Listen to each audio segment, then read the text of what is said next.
আছে, কয়েক ফোঁটা পানি যখন জাহান্নামের দিকে নিক্ষেপ করে দিবে তো জাহান্নামটা পিছনে চলে যাবে। আবার নবী বলবেন, আল্লাহ এই পানিটা কোন পানি? এটা কি জমজমের পানি? আবার আল্লাহ বলবেন, না এটা জমজমের পানি না।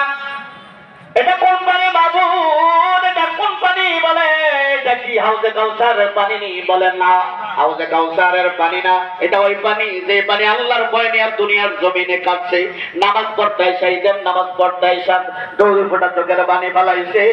আল্লাহ আল্লাহ তাআলা বলেন, ওই পানিটা আমি শিশায় ভরে রাখলাম, বোতলে ভরে রাখলাম, ওই পানিটা যখন নিক্ষেপ করে দিবে জাহান্নামটা পিছনে চলে যাবে।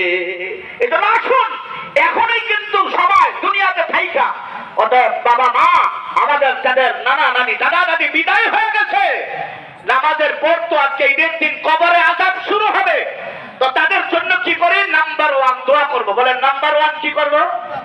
দোয়া করব। 2 নাম্বার দান করব, সাদকা করব।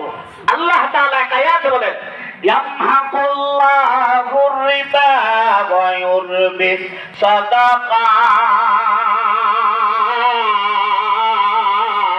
আল্লাহ বলে সৎ মানুষকে ধ্বংস করে দেয়, সৎ মাল কমায়া দেয়, আর সাদকা মালকে বৃদ্ধি করে দেয়, সাদকা সম্পদ বাড়ায়া দেয়, সাদকার দ্বারা বালা মুসিবত দূর হয়, সাদকার দ্বারা রোগ মুক্ত হয়, সাদকার দ্বারা দানের দ্বারা আল্লাহ তাআলা খায়রি বরকত দান করেন।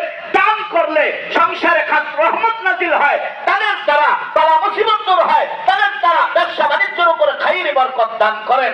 এজন্য দান করবে তো জাহান্নামের আগুন থেকে হেফাজত হবে।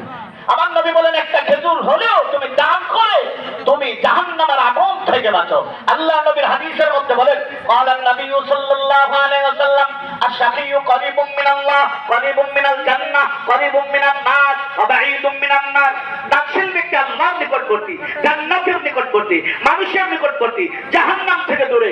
বখিল কি বলে? আল্লাহ থেকে দূরে, জান্নাত থেকে দূরে, মানুষ থেকে দূরে, জাহান্নামের নিকট। আমরা কি জাহান্নামের নিকটে যেতে চাই না জান্নাতের নিকটে যেতে চাই? কারা কারা জান্নাতের নিকটে যেতে চাই? নারায়ে তাকবীর।